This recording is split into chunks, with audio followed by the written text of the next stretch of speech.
All right, on the second recording, we're going to go over a little bit of some area rectangle lighting so we can make this dark room in here, or this dark entryway, a little bit lighter like you would see during the daylight.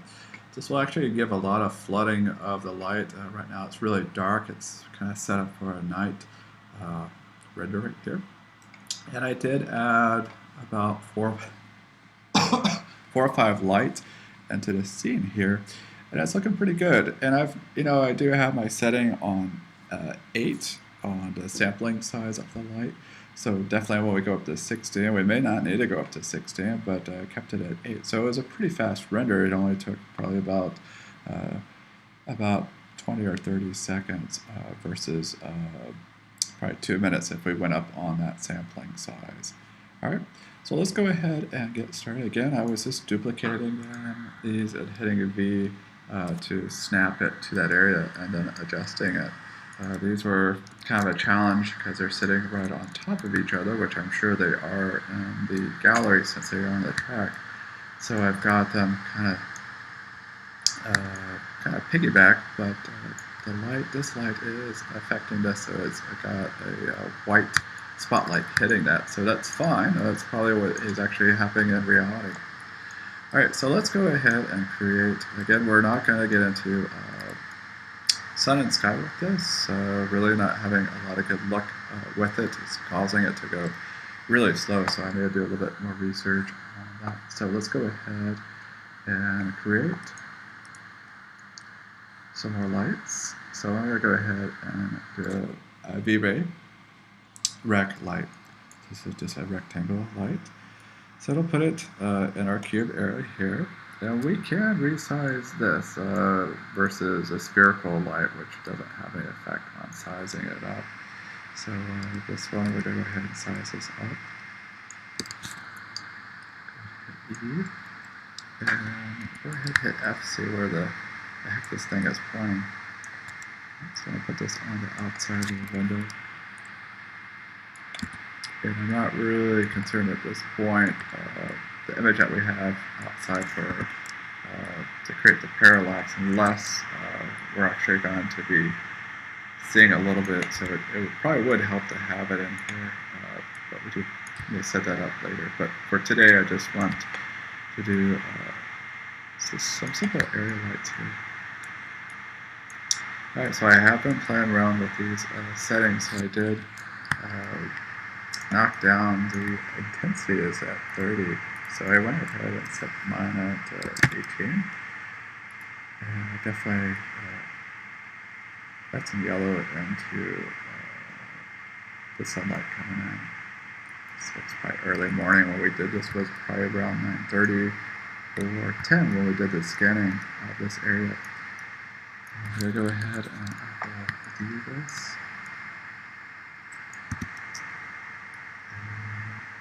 And swing this around.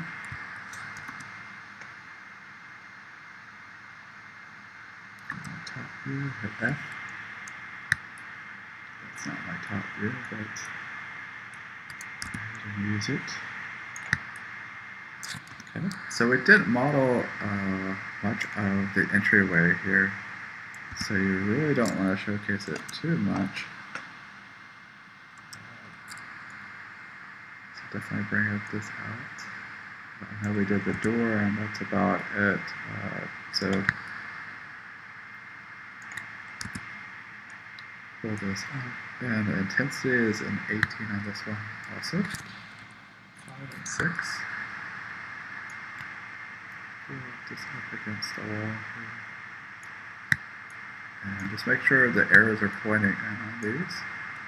So we've got this all set up. I'm not going to render the area lights, do tend to take a while. But go ahead, set up your whole scene. And I do want you guys to learn how to animate. So we were going to set these up for maybe a 100 or 200 render for today. We will get into depth of field later on. But let's go ahead and go to our window outliner. And we're going to go ahead and grab our perspective camera, since that's what we were grabbing earlier. Or that's what we were rendering from. instead of 24, we're going to go up to, let's just do 100. Alright, so we've got our perspective camera selected, and I'm just going to go ahead and just going to do a gentle animation. And we don't want to show too much outside that window because it's not our focus, it's more of the art gallery. So hit S, and we'll hit play. Okay, so my first frame did not take.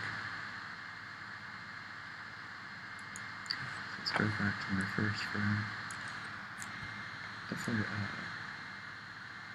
spend more time on your animation. I'm just really rushing this.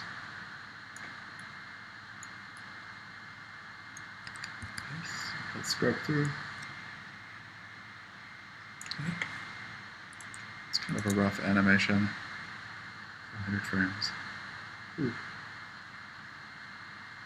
Alright, so I'm actually happy with just 1 through 48. So what I'm going to do is try to stop this from playing. There we go. And what I'm going to do is go ahead and hit Shift and delete this frame right here. And we're going to go hold down my Shift, and it'll make a red bar, and I can actually drag this down to 100 because I'm actually satisfied with this slow pan. Right? So what we're going to do is try, after this I'll have another tutorial how to send this off to the render farm. Okay, so when we stop there, I am going to render this off, and you guys will get to see what it looks like with the area length.